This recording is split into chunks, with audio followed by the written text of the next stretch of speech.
Hello, everyone, and welcome back to a segment of creating awareness of domestic abuse. This is part 3 of our series of the characteristic styles of an abuser when they're in their abusive mode. And keep in mind that I did gather this information from the book Why Does He Do That by Landy Burcroft. So let's start this week's segment with a scripture, and this is going to be from Proverbs 14:16. A wise person is cautious and turns from evil, but a fool is easily angered and is careless. And this is from the CSB, the Christian Standard Bible. So let's get on with these styles. So this week we're going to be identifying the player.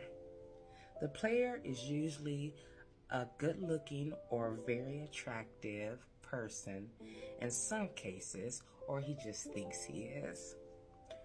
Early on in the relationship, he seems head over heels and wants to spend as much time in bed together. In many cases, he is a very good lover.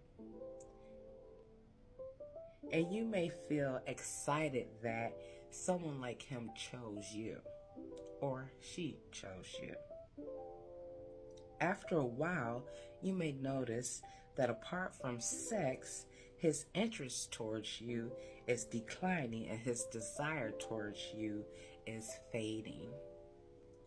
You notice that he may lock his eyes on pretty waitresses or other women in front of you. Sexual undertones seem to run with most of his interactions with females, except for the ones he finds completely unattractive. You may start to hear rumors that he or she is sleeping with another person, or that he or she has been seeing someone else, or that he's attracted to another person or woman who is not as interested in him yet. At first you might think they are just rumors or gossip, and then after a while you start to wonder if there's some validity to it. The player stalls on moving in with each other or agreeing to be exclusive. He may say that he's been hurt before or has a fear of commitment, or I'm just not ready. But the truth of the matter is that he just doesn't want restrictions on his freedom. Most of his satisfaction from life comes from exploiting women or feeling like a sexual animal. Women around the player tend to get angry at each other and not at him, and may even get into physical altercations with one another. These tensions work out well for him, diverting attention from his infidelity and dishonesty. The player sets up this dynamic with some of the following qualifications. He knows how to make each woman feel like she is the special one, but also keeps her off balance so that she's never quite sure where she stands in the relationship.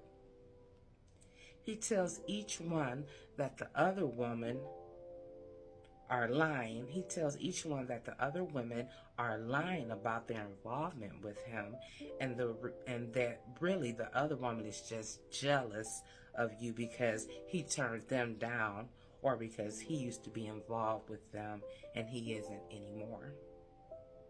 He tells each woman stories about how other women have mistreated him, or shares other information largely invented to make previous women or past women in his life sound vindictive, conniving, or addicted to substance abuse. He frequently breaks up with women and then gets back together with them so that no one can keep track of what's really going on. He keeps one or two women in his circle that feel unattractive to have more power over them and manipulate them into hating the women that are seen as more attractive. If this is your partner style, you'll never really be certain if he's coupling with other women or if he's just a flirt and he enjoys the attention and wants you to feel threatened. He may deny that he has ever cheated and may accuse you of being too suspicious. And if he is telling the truth, which is highly rare, his flirtatious behavior can be as damaging as having affairs. You'll begin to become threatened by any woman he's encountered, perceiving he might be cheating with her. Chronic infidelity is abusive itself, but the player doesn't stop there. He is callous and irresponsible when dealing with his partner's feelings, and periodically he's verbally abusive. In many cases, he doesn't take responsibility with having safe sex, like using a condom, and he may have fathered children he is not supporting. As the relationship progresses, he may go for long periods of not giving his partner any attention or speaking to her so that she feels shelved. The player's abuse can escalate if he is caught in infidelity and can become physically frightening at this point. And in a strange but dangerous twist, the player sometimes hits his partner for catching him cheating. His promiscuity is a symptom of a deeper problem. He isn't capable of taking women seriously as human beings, and with the mindset he'll be a destructive partner whether he cheats or not. The central attitudes driving the player.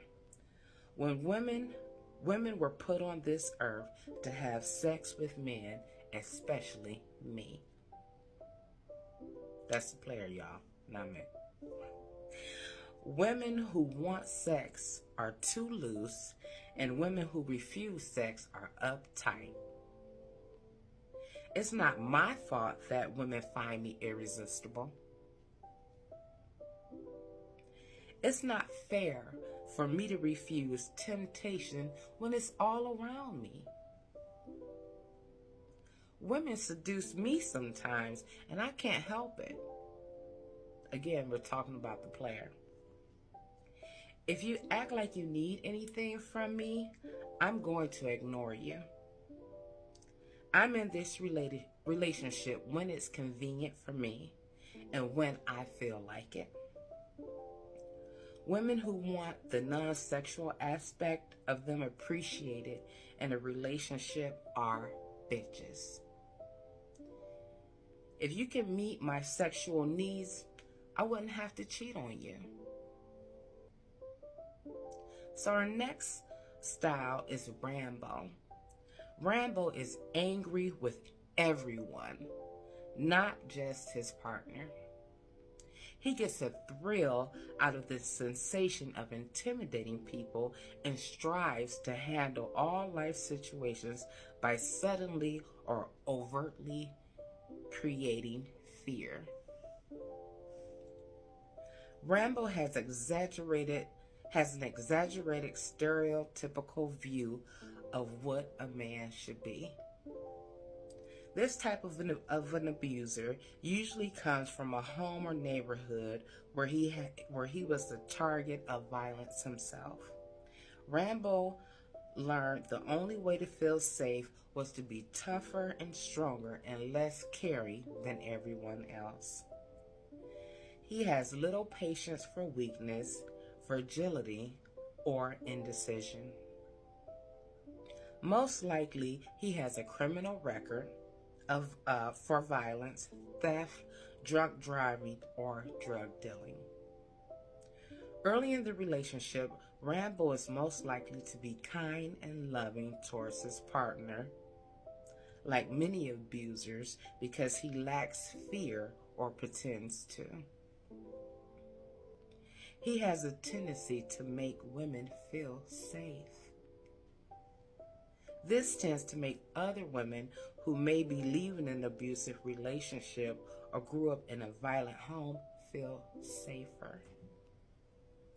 He may make you feel as if his aggressiveness will never be directed towards you because he loves you and he wants to look out for you.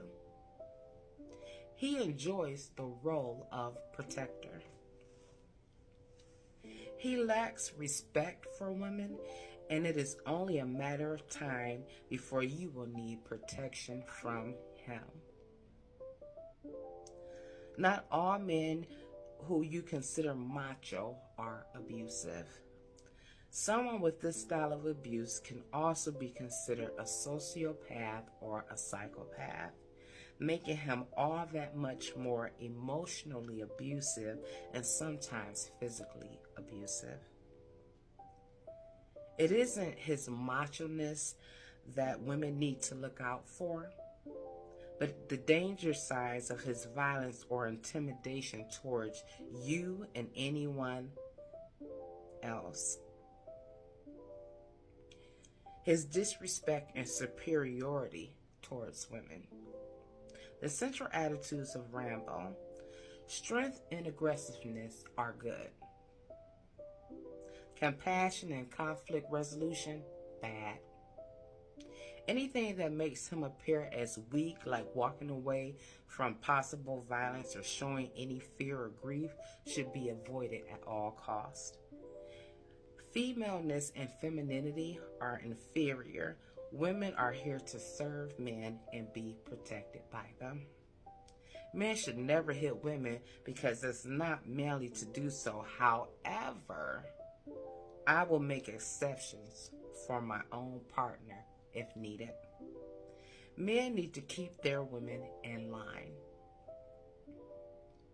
You are a thing that belongs to me like a trophy. So this is going to end this week's segment because I don't want to keep them too long. And then we will end our series with our last two character styles, which is the victim and the, I forget the other one, the terrorist. The victim and the terrorist. Make sure you like me on all of my social medias. Thank you guys for watching and have a blessed week. And no one has told you that they love you today. I love you. Happy New Year's and welcome to 2025.